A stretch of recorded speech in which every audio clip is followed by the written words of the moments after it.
Oke, nanti sampai tak jelasin dulu. Paham ya, ibaratkan di tahap awal member baru tuh aku harus seperti apa, aku harus gimana gitu. Nah ini tak kasih tahu dulu tentang yang namanya kunci sukses. Di semua sesuatu pasti ada yang namanya kunci sukses, ya nggak? Bukan hanya di bisnisnya kita aja.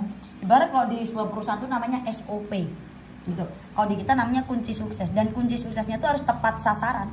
Kalau kita di Melia ya berarti kunci sukses di Melia gitu. Kayak numpak naik motor. Semisal naik motor Vario dikasih kunci bisa nggak? Bisa, harus sesuai, ya nggak? Sama kayak di kita nih. Yang pertama, kunci sukses yang pertama ada yang namanya trust to leader. Apa itu trust to leader? Ikuti arahan leader. Bukan dalam artian kamu ikuti arahan saya, kamu jadi bawahan saya, bukan. Tapi apa? Ikuti arahan leader tuh contoh kayak gini. Nih ibarat sampean. Nih, di sini ada jalan nih. Nah, di sini ada yang namanya batu, ada pokoknya di sini berbahaya. Di sini ada Ririn. Ririn kan sudah pernah ngelewatin ini, ya nggak? Ibarat kamu kan baru gabung di Melia. Twing, kamu tak arahkan, jangan belok kanan ya, di kanan nanti ada batu besar, ada gini. Kamu tinggal jawab siap. Kamu belok kiri aja, siap. Selamat gak kira-kira? Sampai tujuan gak? Sampai. Paham ya? Jadi ketika saya mengarahkan apapun itu, intinya buat mengarahkan kamu menuju kesuksesan, bukan kegagalan. Gitu. Selanjutnya, yang kedua ada yang namanya ISN 100%. Apa itu ISN? ISN itu kalau saya bilang jantungnya di Melia. Orang tanpa jantung bisa hidup nggak? Nggak bisa, ya nggak? ISN itu adalah proses. Nah, ISN ini dibagi menjadi dua. ISN yang pertama ada yang namanya ISN ilmu. ISN yang kedua ada yang namanya ISN omset. Kalau ISN ilmu itu contohnya ada namanya sharing atau home sharing. Kalau home sharing atau sharing ini kayak ke 1, 2, 3 orang, paham ya? Ada juga yang namanya home sharing akbar, disingkatnya HSA. Itu biasanya ke banyak orang di base camp, kadang di kopian, paham nggak? Itu namanya HSA. Habis itu ada yang namanya NMT atau training. Kalau training ini 1 bulan sekali. Dan itu untuk member baru wajib ikut training. Bulan depan ada tanggal 21. Konsolidasi. Paham ya? Itu nanti kalau bayarnya 150 di hotel. Udah dapat makan, dapat ilmunya yang mantap, pokoknya dahsyat. Ada juga yang namanya workshop. Kalau workshop ini sakral, setahun sekali. Nah, telat kamu joinnya ya. Kalau kamu joinnya kemarin-kemarin kamu pasti ikut workshop. Gitu, workshop ini setahun sekali. Kalau enggak gitu setahun 2 kali. Pokoknya ini adalah pembelajarannya. Ibarat orang kalau join di Melia kan masih kayak bayi baru lahir, belum tahu apa-apa. Berarti harus mau belajar. Meskipun S3, S4, S-tong-tong, ya enggak? Join di Melia ya bakal gak ngerti apa-apa. Bakal gak tahu apa-apa, harus yang namanya belajar. Yang kedua ada namanya ISN omset. Kalau ISN omset ini ada yang namanya prospek atau home prospek. Kalau prospek ini menjelaskan temennya kamu yang kepo. Contoh kayak kemarin kamu dijelasin kan, itu namanya prospek. Ke 1, ke 2, ke 3 orang. Ada offline, ada online. Kalau online biasanya pakai Zoom. Nanti kalau yang jauh-jauh bantuinnya dengan cara online. Meskipun seminggu 2 kali, seminggu sekali, pokoknya pasti ada home prospek online. Ada juga yang namanya home prospek akbar. Kalau home prospek akbar itu biasanya di papan tulis banyak orang, tapi di base camp tempatnya masian. Ada juga yang namanya OPP. Kalau OPP ini biasanya pakai jas. Di Mojokerto belum ada OPP. Kalau kamu pengen lihat OPP nanti ada di Pasuruan Kota. Setiap hari Minggu. Kalau Rin isinya 2 minggu sekali. Paham ya? Nih, ini kunci sukses di Melia. Ada juga yang terakhir namanya follow up. Follow up ini apa? Follow up ini meyakinkan lagi temannya kita yang sudah dijelaskan dan belum gabung. Kalau kamu kan langsung gabung di tempat. Kalau ini belum gabung. Nah, kita chat lagi, kita ajak ketemu lagi. Ini adalah kunci sukses. Kalau mau sukses di Meli, ya ada 2, trust to leader, ISN 100%. Ketika Rin mengarahkan, ayo training, siap. Ayo workshop, siap. Ayo prospek, siap. Intinya Rin mengarahkan kayak gitu bukan menuju kegagalan, bukan. Tapi mengajak kamu untuk menuju kesuksesan. Karena saya sudah pengalaman. Bahkan saya dulu training bukan pertama ya, ketika saya member baru. Bonus belum terlalu banyak. Paham? Saya training kemana coba? Ke Bandung. Itu bayarnya dahsyat. Paham ya? Bayarnya tuh banyak. Bayar keretanya PP ya nggak, habis itu bayar inilah itulah. Kalau dan saya waktu itu lagi UAS. Kalau dibilang mau alasan, saya bisa alasan. Tapi saya percaya alasan tuh emang selalu benar. Tapi tidak ada alasan yang membuat orang sukses. Paham ya? Ya udah, akhirnya pokoknya siap aja. Akhirnya saya datang ke sana, saya izin, saya gini, saya minta tolong gini. Biar nanti bisa ikut ujian susulan dan lain-lain. Ya udah, akhirnya bisa. Gitu, paham ya? Intinya tuh kalau manja wajada pasti ada jalan loh sebenarnya tuh. Orang tuh terlalu banyak alasan untuk sukses tuh dia pasti protes. Padahal untuk sukses tuh nggak boleh protes, harus mencintai proses. Gitu, paham ya? Ini kunci suksesnya. Udah paham ya kunci sukses ya? Trust Leader Yayasan 100%. Nah, terus buat member baru pertama kali apakah yang harus saya lakukan? Ya nggak? Ini ada yang namanya 5 hal dasar atau 5 kunci buat member baru yang baru gabung. Yang pertama adalah cara mengundang. Cara mengundang ini maksudnya gimana? Cara ngundang temenmu biar dia mau dikepoin. Contoh, kamu pertama kali kepo ke Kurnia gara-gara apa?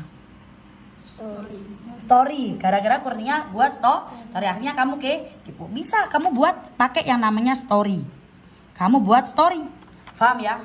Habis selain story apalagi bisa. Yang kedua, orang ketiga. Kalau orang ketiga ini bukan selingkuh ya, bukan pelakor ya enggak. Orang ketiga tuh contoh kayak gini. Semisal kamu mau ngepoin aku. Kak Rin, ada nggak sih temenmu atau saudaramu? Itu orang ketiga. Temenmu atau saudaramu yang pengen tak bantuin punya penghasilan tambahan 300 sampai 500 per hari tanpa ganggu kesibukan utama. Kan aslinya emang mau ngepoin aku, tapi pakai orang ketiga, temenmu atau saudaramu. Kira-kira aku jawab gimana? Emang apa sih bisnisnya? Nah, paham ya? Akhirnya ya udah itu, nah nanti dia bakal kepo. Yang ketiga, bisa langsung diajak langsung, bisa secara langsung. Contoh, aku ada bisnis nih. Bisnis apa? Bagus banget. Lah, ketika ada orang tanya ini bisnis apa? Kamu harus pakai yang namanya ilmu buka 2 kancing. Apa itu ilmu buka 2 kancing? Kamu tahu Syahrini? Seksi ya, montok ya. Kalau Syahrini nggak pakai baju, nggak ada orang yang kepo karena udah kelihatan. Tapi kalau Syahrini pakai baju, seksi, habis itu 2 kancingnya atas yang kebuka. Kira-kira gimana? Buka lagi dong, ya nggak? Makin kepo sama kayak Melia. Kamu kuncinya apa? Pinter-pinter bikin penasaran. Kalau ada yang tanya, ini bisnis apa? Jangan jawab Melia, karena orang bisa searching. Orang kalau udah searching kira-kira gimana? Jadi kepo lagi nggak? Nggak bakal kepo, karena udah tahu. Kamu tinggal jawab apa? Sekarang yang pertama, aku ikut komunitas bisnis Ajipol. Tapi kamu bales dengan bahasa keseharian kamu. Kalau kamu biasa ke dia pakai bahasa Jawa, ya bahasa Jawa. Aku saiki melek komunitas bisnis Ajipol. Wes akeh sing terbantu sukses dek gini, paham? Kalau bahasa Indonesia ya, sekarang aku ikut komunitas bisnis Ajib banget, udah banyak banget yang terbantu sukses di sini. Yang nggak banyak sih, hasilnya 300 sampai 500 tapi tiap hari. Wong gimana? Emang gimana caranya? Ya nggak? Kalau udah bilang gimana caranya, kamu kan belum bisa jelasin. Tinggal jawab, aku di sini masih baru, belum bisa jelasin. Wes gini aja, kamu ayo ketemuan aja, nanti tak jelasin bisnisnya. Tapi bukan aku yang ngejelasin. Nanti masuk ke yang kedua. Ada yang namanya edifikasi. Simpelnya apa sih edifikasi itu? Adalah rasan-rasan positif, gibah positif. Siapa yang dirasani? Yang pertama adalah komunitasnya.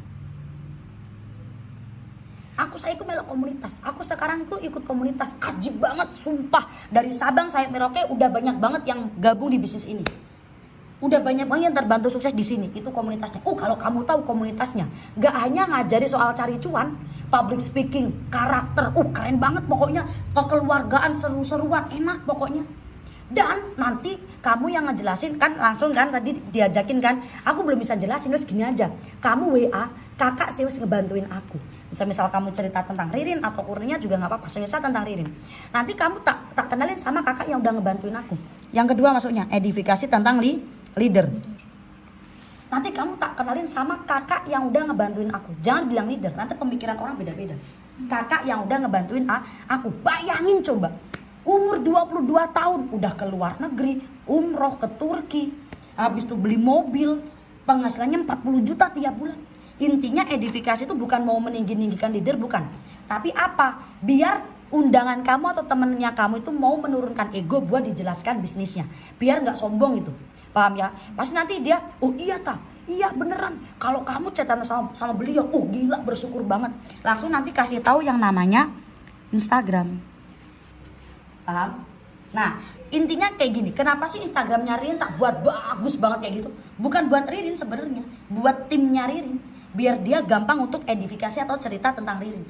Mereka kan pasti butuh bukti. Ini bayangin coba beli mobil ke luar negeri, paham ya? Nah kayak gitu.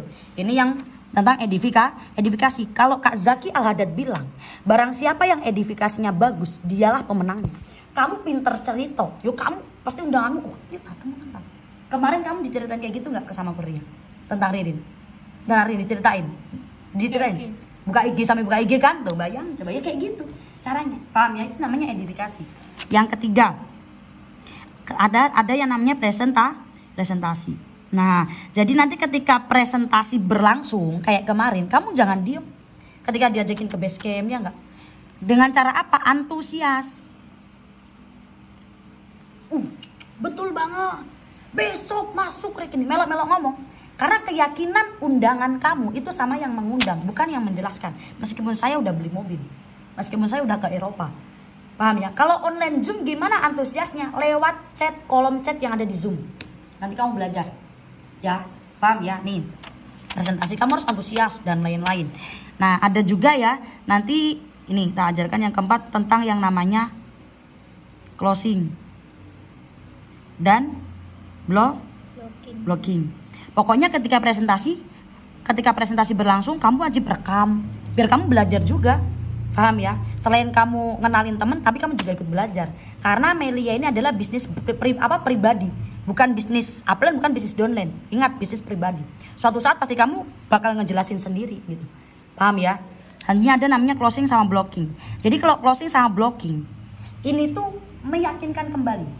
Kalau closing itu ditanya lagi, gimana bisnisnya? Gimana bisnisnya? Mantap kan? Kasih pernyataan, jangan pertanyaan. Kalau pertanyaan kan mantap enggak? Nah, beda lagi. Kalau dia jawabnya enggak, udah nanti kau, ya enggak? Bilangnya apa? Gimana bisnisnya? Mantap kan? Wah, pasti mantap banget. Yang kedua, pengen berapa paket? Emang pengen berapa paket? Wah, cok akeh-akeh. Kone akeh-akeh sugih dhisik apa misalkan 5 paket. Paham ya? Emang harus ono tabungan berapa? Tanya. Ada tabungan berapa? Mas sekarang ada tabungan berapa? Kalau ono tabungan, wah selamat. Ya kayak ini saya minta selamat ya kan? Aku disini juga ono tabungan, Mak. Habis itu cerita. Aku disini juga ono tabungan, aku disini juga ono modal, gini. Itu namanya closing. Closing ini wajib. Closing ini penting. Karena kenapa? Kalau closing ini kamu bener-bener, karena kalau nggak kamu gini sama kamu blocking itu apa? Intinya menutup kembali biar dia ketika pulang udah nggak, meskipun dia dinegatifin, meskipun dia dibilang alah itu penipuan gini, dia tetap yakin dengan Melia. Dengan cara apa? Kamu bilang pokoknya Melia ini jalan rezekimu. Kalau ada orang di luar sana mau bilang haram penipuan, nggak usah diikutin, karena mereka tidak paham apa yang kamu pahami. Yang dijelaskan kan kamu paham ya. Jadi kamu ikut meyakinkan, Bismillah kita sukses bareng gitu ya. Yang terakhir ada yang namanya follow up. Nanti kamu buat yang namanya tabel perubahan hidup ya. Nah, tugasnya kamu sekarang adalah tulis database. Kamu tulis 100 nama temen di tahap awal. Gak usah mikir dia mau join atau gak join, gak usah mikir. Kamu tulis dulu temen-temen kamu, 100 nama temen. Temen TK, SD, SMP, SMA, teman kerja atau teman apa, kamu habiskan dulu teman-teman deket. Jangan ngajakin orang yang nggak dikenal, tapi ajakin temen deket. Paham ya? Siap sampai sini ya. Habis itu nanti ada yang namanya tabel perubahan hidup. Nih tabel perubahan hidup. Kalau tabel perubahan hidup ini diisinya ketika temennya kamu udah dijelaskan. Nanti kamu garis sendiri. Nomor, nama, basic, misalkan dia kerja, kesannya dia pengen misalkan 5 paket, follow up 1, 2, 3 keterangan. Misal udah di prospek 1 namanya si A, basicnya dia kerja, dia tadi kesannya pengennya 5 paket. Follow up 1 tuh nanti dia udah ditemuin lagi, temuin lagi, paham ya? Kalau dia udah gabung ditulis di sini, gabung. Pahamnya sampai sini ya. Jadi ini 5 dasar, 5 alasan kenapa kalau ibaratkan kita harus kerjakan media. Ini tadi ilmu-ilmunya. Mantap.